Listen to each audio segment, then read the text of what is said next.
Viktor Frankl said, "Everything can be taken from a man but one thing, the last of the human freedoms. To choose one's attitude in any given set of circumstances, to choose one's way." This is Finding Human with Sue Jackson. Stay tuned for the next hour as Sue explores the human psyche, what makes us tick, and how to live better, more fulfilled and more meaningful lives. Only on 101.9 High FM. Hello, this is Sue Jackson on 101.9 High FM on the Finding Human program. And I'm very pleased to welcome my guest on Zoom from Israel, Devorah Kerr. Hi, Devorah. Hi, Sue. Devorah recently published her book, Man's Search for Healing, which is a logotherapy approach to healing through meaning. Before I even introduce her, I think I must first thank my sisters-in-law, Zelda and Sheila, who purchased the book on Amazon in London for me. And Zelda then brought it back to South Africa in time for this program. So I'm so pleased because it's a wonderful book. I'm really enjoying it. Now, let me just introduce you, Devorah. You're a professional logotherapist, a somatic experience practitioner, which is the body experience, a reflexologist and bereavement counselor, and you're very passionate about helping people. You run a wellness program in Israel, and you have 4 children, so you are 4 daughters. You're incredibly busy. Welcome, Devorah. How are you today? Hi, so wonderful to be with you. You know, when I actually read your book, the first thing that came to mind is something that Frankl had said, which was, the meaning of your life is to help others find the meaning of theirs. And then as I read your book, I realized that you were going to help many, many people to find meaning in their lives just through your book, your chapters. I'm going to just go through a few of your chapters, and just so that people can get an idea of what's in store for them. First of all, you acknowledge your teachers, Teria Chantel, Kanda, Dr. Kanda, Dr. Kimor, you mentioned Panayoti, which she also sent a message through for you. I'm going to read it later. Then you talk about what is meaning, the mind-body connection, what is illness, the difference between being healed and cured, and on you go, attitude and gratitude, how I broke my neck, post-traumatic growth, forgiveness, letting go, and liberation. What did it feel like on that note, on the liberation note of letting go all these wonderful concepts that you were bringing into your book? Yeah, so actually, I hear you speaking. I feel so warm inside when you read Dr. Frankl's quote, and that really is my mission. What I want to be able to do is help people help themselves. I really believe that inside all of us, we have the ability to become who we're meant to be, as he says. And this book, I feel, has the tools to help people who are struggling in life situations, and specifically with health situations, to grow through their meaning, to move past asking the question of why does this happen to me, or why do I have to have these challenges or this illness, to what can I do now? So I feel quite passionate about that, and I feel that the book is going to provide that for people. Very much so. So really what you also have said in the book, that it's not always about curing, it's about healing. Yeah. And I think that's a very important aspect. Yeah. You know what? 100% fact is that everyone is at some point going to die. Like, that is like not something we can argue against. The greatest of people that has happened to Mandela, Viktor Frankl, Mother Teresa, wonderful people, Moses, wonderful people before us, their lives have ended. So we're not really looking to change that fact. What we are looking to do is using the life that we have been given in the most meaningful way possible. And it's that question again of life asking us what that's questioning us, and we have to answer to what life is asking of us. Absolutely, absolutely. And we are called to answer that question every day, sometimes Every in a day. small way and sometimes in a bigger way. And if we get Well, used to it, yeah, in the smaller ways, then when the big ones show up, like the chapter that I wrote, How I Broke My Neck, it's coming up to almost a year ago.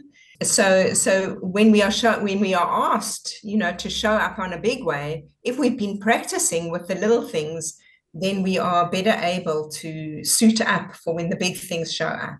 very definitely. And before I get to your neck, because you're looking beautiful, by the way, no neck brace, Yeah. holding your neck up straight. How Baruch Hashem, really, how Baruch Hashem. wonderful. Yeah, yeah. Now, you have had other challenges in your life. I want to talk about your making Aliyah, choosing to go and live in Israel with Yeah. your family.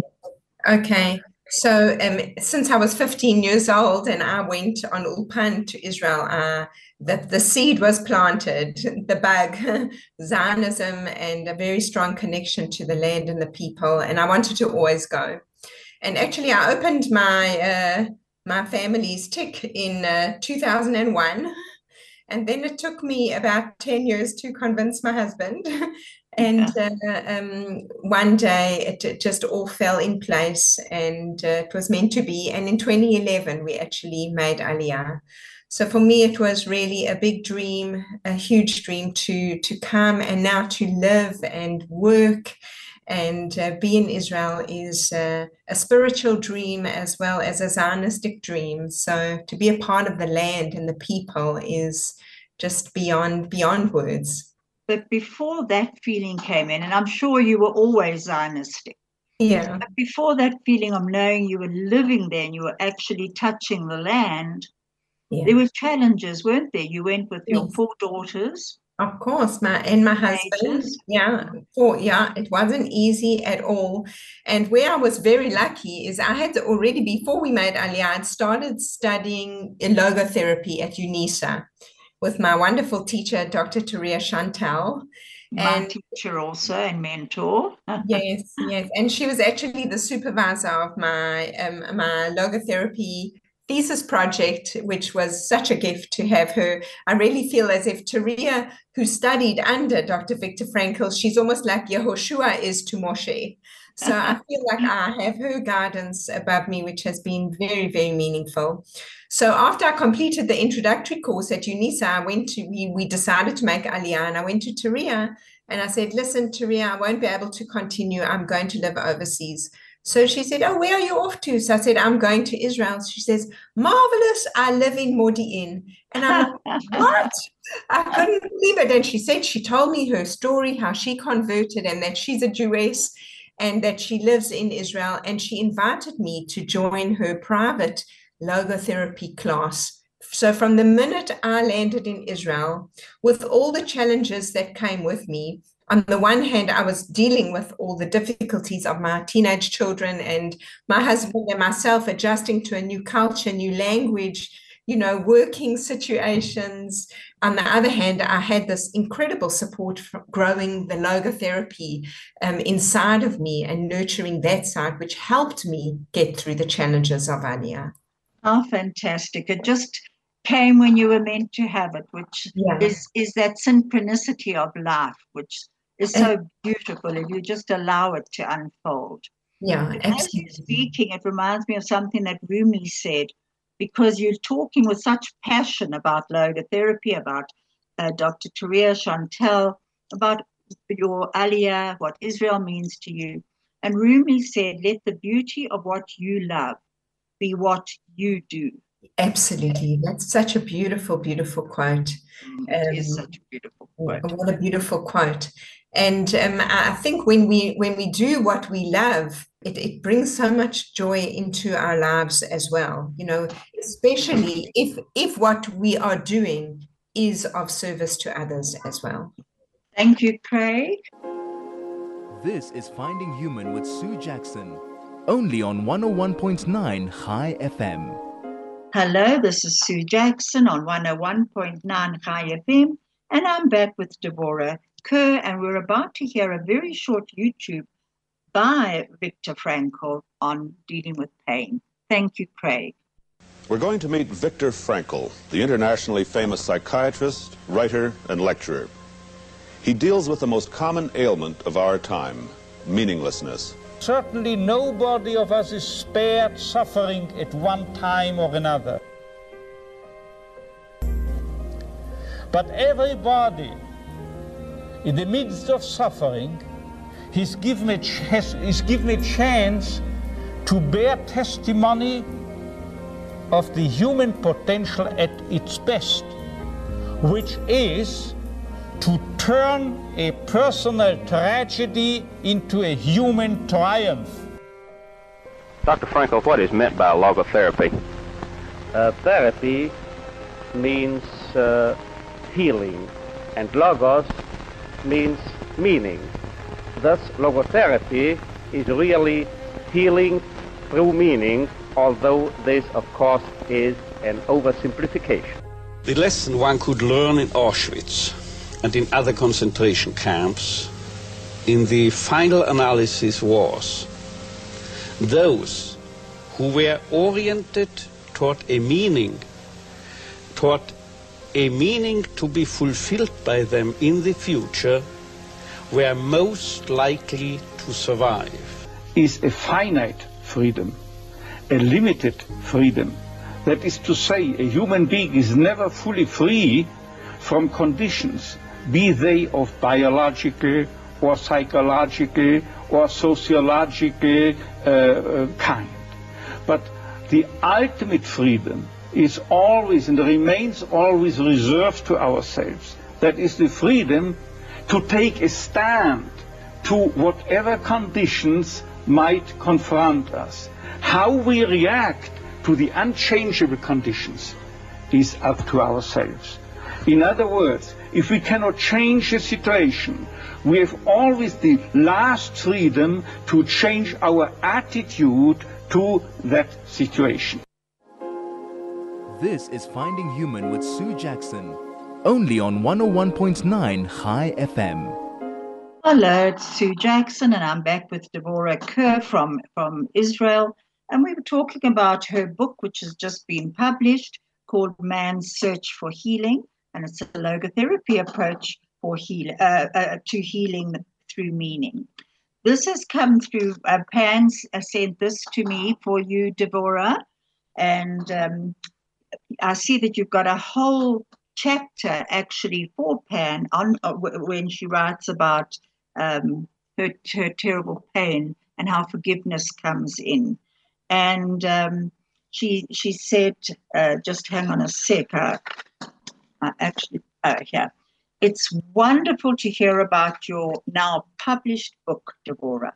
I'm super proud of you. I can't wait to receive my copy on the 19th. Your diligence, passion, and hard work has paid off, and you have inspired me to finish my own book, which should be done in a week or two. Thank you so much, and thanks to Sue also for hosting you today. Lots of love, Pan. And I'll give out Pan's numbers for the Viktor Frankl Institute in South Africa later. Thank you so much, Pan, for that. If you would like to send us a message, you may on 34519, or you can telegram us on 061 895 1019. Devorah, coming back to you. You've just heard Viktor Frankl talking about the choices that we have in our lives to change the circumstances. That they're not the circumstances, but how we look at them and our attitude towards them. Now, you actually had your own unbelievable traumatic experience when you lost your father. Could you talk about that for a moment? You brought it up in your book, and I also read something of yours on YouTube, on Google. Okay. We've had a yahrzeit for my father this past week, which was 25 years ago, and his name was Harry Bloom, Tzvi Ben Yosef, and I was 26 at the time, so it's almost half my life when all of this took place. So when he was diagnosed with colon cancer, I was in a different career in interior design at the time, very happily being creative. And I became very interested in what the patient can do to help themselves. And I started reading any book I could get my hands on. And a specific book was Love, Medicine, and Miracles by Dr. Bernie Siegel. And that book literally planted the seed in me, which eventually I would change careers and leave the creative world and move into a world of healing. And it because he so empowers people to become active participants in their healing journey. And this really spoke to me. I wanted to know, is everything up to the doctors, or what role does the patient play? And this became, even until this day, this has become what, my service to people and to myself on what we can do as to be an active participant in our own healing, that it is not up to others and outside forces, that it is partially, but it is also up to us to show up and take on the struggle and the difficulties and see what we can do about it. Absolutely. And, Turia Chantal always said, it's that call of creation. Adam, where are you? Absolutely. Adam, where are you? Yeah. And tell me, did that help your father in his illness, the book by Bernie Siegel? I know my father read the book. He was actually given the book as a gift by Sue Fox and Johnny Fox. They gave my father the book. We are related. And then the book landed in my hands. And I know that in those days back then, things weren't really discussed, and it was very painful for my father to speak about his illness and his knowledge of his impending death. So it was very challenging for him. But I think and what I've learned in the years since then, with being privileged to work with people, is that even if you know that this is going to be your end and that there isn't going to be a cure for what you are suffering from, there is still a way where one can find healing in their lives, where one can sort out the relationships and end off life in the most beautiful way.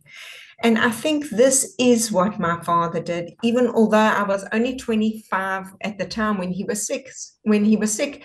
It was still something a little bit difficult for me, as I was just new to this world of understanding. So I know for me, what was very important was to communicate with my father about his illness, about saying goodbye, about how hard it would be for me. And this was very hard for him to even have these conversations. And so at one point I started begging for a letter. Please, I begged my mom, please, I want a letter from Dad. And eventually, actually 10 days before he died, I received my letter. And such a beautiful, something that I can go back to and connect to and help me with my healing. So, was it an acknowledgement of you as his daughter? Yes, absolutely. Absolutely.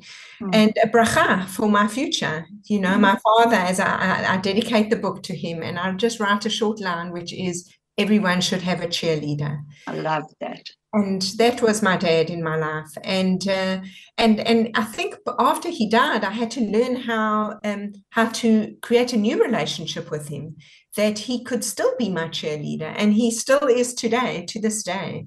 Isn't that beautiful? Yeah. That I would like to actually dedicate this program to your dad then, especially if you've just had your tzad for him. Thank you. But it's what you say. It's that sometimes it's the gift. With you, it was the gift of a letter that your father sent you, and of course Bernie Siegel as well. But I had my own experience last week. My daughter Shira, who lives in Renana, you know her, I think. She and her 2 children were going back after spending Sukkot with us. And the day that she was leaving, she was tearful. I was tearful.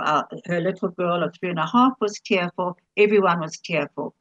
And her little girl said, "Mummy, why are you crying?" And she said, "Remember, I told you, we're allowed to cry, when we're feeling things, but we soon stop crying." So this little girl looked at me and she said, Safta, you mustn't cry. So I said, "Oh, why?" So I said, I cry because I love you so much." So she said, "Yes, but you must remember they're invisible threads." That she didn't say invisible threads. She said they're threads that connect your heart and my heart wherever we are. And I said, "Really?" So she said, "Yes." I said, "What color is my thread?" She said, "Oh, Safta, it's purple." And anyone who knows me will know that I love purple. And then I said, "And what color is Zayda's thread?" And she said, "Dark blue with just a bit of turquoise." And it was such a lovely thought. And then apparently, if you tug the string twice, it means you need a hug from the other person. So it's whether the other person lives somewhere else. And I really offer this to all who's listening in, who's got children all over the place, all over the world, or who has lost people, because it also is that invisible thread that connects us through our lives to all people who we care about, whether they're here in person or not. Absolutely. What a beautiful insight from such a little girl. Absolutely. And how True Israeli. colors. Yeah, how beautiful. Absolutely beautiful. Part of life is saying goodbyes. And I think where we might feel like we can't change the circumstances, we can have control in what we do around them and how we show up to them, which is exactly what Dr. Frankel says. And it's so hard because, there's hundreds and hundreds of quotes of his that I love so much. I know, I love them all in your book. Yeah, but one that I'd love to just share with your listeners is forces beyond your control can take away everything you possess except one thing, which is your freedom to choose how you will respond to the situation. Absolutely. Yeah. It's that freedom of choice. Yeah. And I think it's so unbelievably, it's a gift to us if we actually realize that life is a gift of choices. And wherever we go, we might fall apart for one moment, but we have the choice to pick ourselves up again. And the other thing that he said, which I love, is as each situation in life represents a challenge to man and presents a problem for him to solve, the question of the meaning of life may actually be reversed. Ultimately, a man should not ask what the meaning of life is, but rather he must recognize that it is he who is asked. In a way, each man is questioned by life, and he can only answer to life by answering to his own life. To life, he can only respond by being responsible. Absolutely. And actually, the word responsibility means our ability to respond. So how we show up, it is up to us. And can we take responsibility? I speak about it in the book because I feel it's so important to empower people that, yes, you may not have a choice in the situation right now, but there is still so much which you do have choices around and where you can be empowered. And I think once a person is empowered, if you look back on the pandemic that we had and looks like it might be flaring up again, it has been a time of equalizing because it's been the whole world who has been affected, not just a certain amount of people. And I think it's taught each person individually. And if you ask people what their meaning has been in this time, everyone will respond to you differently because they all have their own ideas of what actually happened. But I think the main thing is that we've got to introspect and retrospect. So we have to look within ourselves. What happened to me in this time? What has happened? How have I dealt with it? And then we can ask the question, how should I be dealing with this? What can I still do? Because a lot of people are suffering from a long-term COVID from fear. A fear has definitely happened in the world. And I think that's a huge thing for people to enjoy your book right now because they will find so many ways of dealing with the problems of everyday life. So actually, when you speak about COVID, there was a wonderful saying going around at the time, which was, we are all in the same storm, but we're not all in the same boat. And I found that quite empowering. And it's not that everyone experienced COVID the same. It was totally different for everybody. And each person needs to respond in their way. For me, as a reflexologist, when we went into lockdown, they closed my business. Oh my gosh, yes. And when I asked the question to myself, not why me, but what now, that's when actually the book started being written. So it freed up time to allow me to do this project, which actually Taria had been nagging me for years to get onto. And so that's what COVID opened up a door for me in that way. So had you started it before you broke your neck? Yes, I'd actually finished it. You had. My deadline was December 2021. And I was already writing the acknowledgements. The book was finished. And on the 27th of December, that's when I had my terrible accident and broke my neck. And actually, when you look back, because it was a very traumatic experience, and I'm so grateful to also be involved in the somatic experiencing community, which is trauma. I'm a trauma therapist as well, working in the body. That helped me release the trauma of the event to be able to heal so quickly and so well. So I really feel that was a huge help for me. We're going to get back to that shortly. This is Finding Human with Sue Jackson, only on 101.9 High FM. This is Sue Jackson on the Finding Human program, and Professor Jeannie Rudolph has just sent a message through to say, I'm listening in my car. Who are you interviewing about her book? Hi, Jeannie. I'm interviewing Devorah Kerr, and her book is called Man's Search for Healing, and it's a logotherapy approach to healing through meaning. And Jeannie, I think you would enjoy it.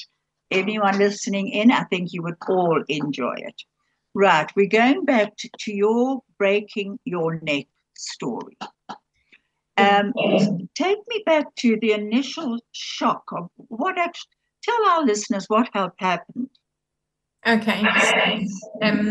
It was a winter morning, and I was doing a physiotherapy stretch for my lower back that my physiotherapist had given me, and I was attached to like a strap, like a TRX, to my bedroom door. And just to be careful that the door wouldn't open, I double bolted it.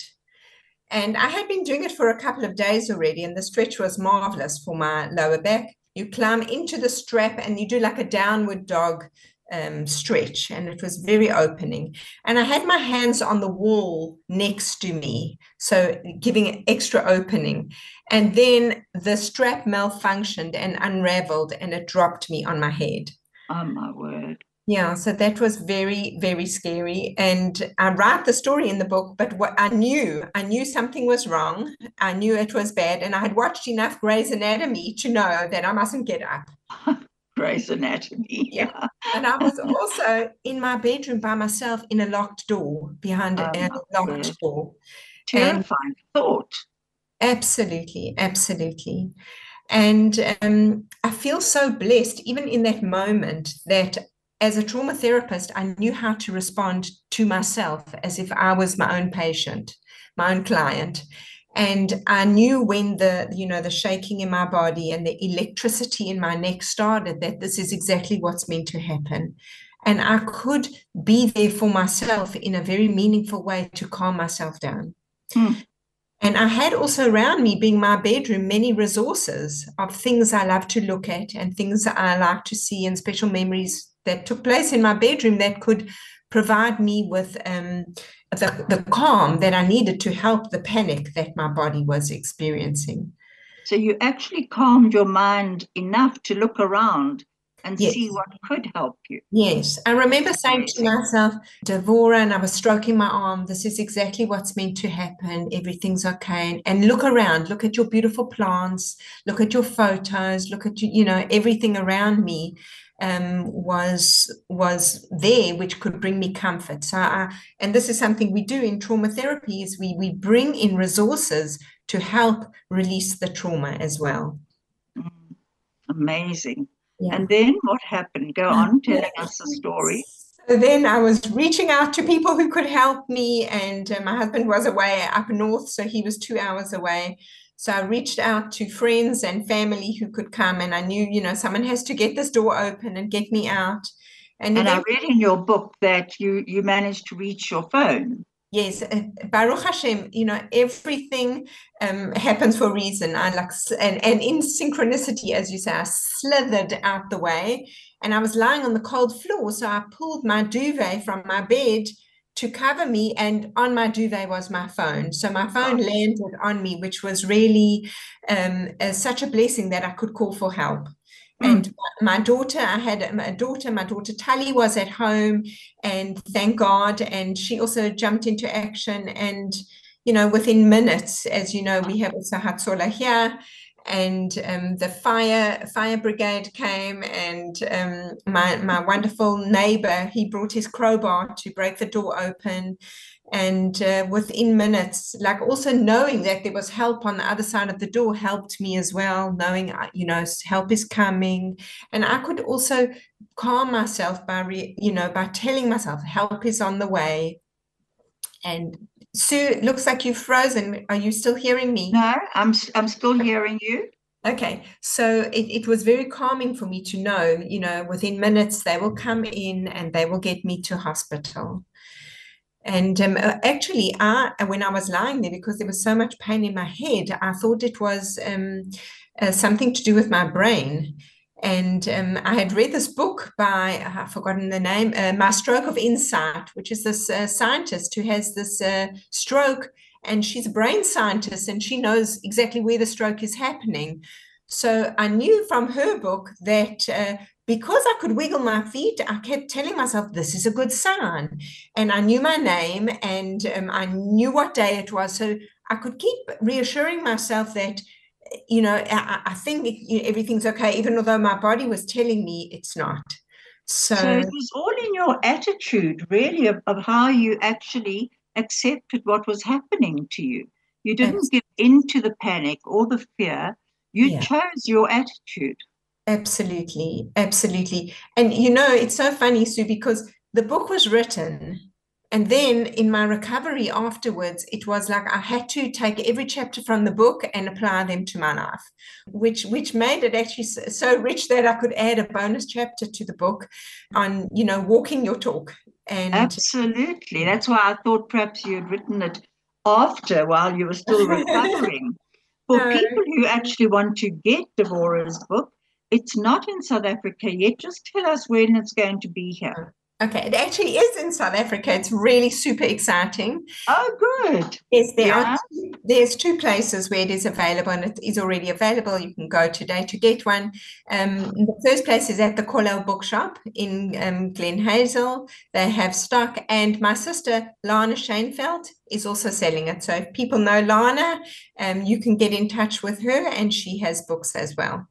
Great. And the Kollel Bookshop is Kollel. I'm not allowed to advertise, but David danced at my 3rd wedding with my husband. So definitely thanks, David, for dancing many, many, many years ago.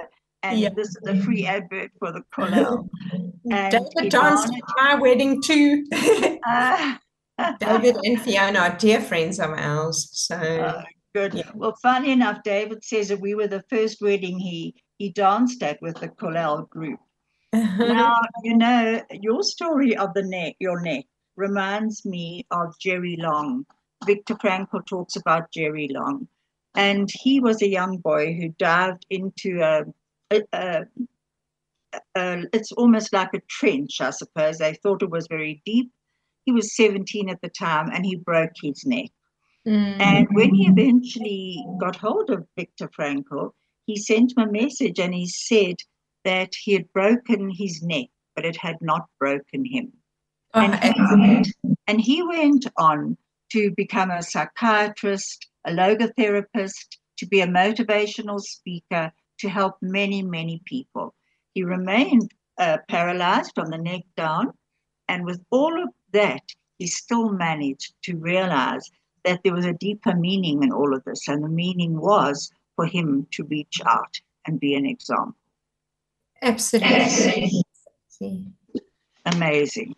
And now, to be of service is such a wonderful privilege to help people on an empathic level, especially as I have been through something so challenging that I feel it brought a deeper level of understanding to the helplessness that can come with an injury. It's not like all of a sudden I broke my neck and then I was just jumped into action of being fine. No, there was a process of tears and hardship and difficulty. And I had this huge cage almost around my neck, which was very, very challenging. So it's not like you just become okay and you get over it. There's a process, and that's also okay to get through that in a loving way.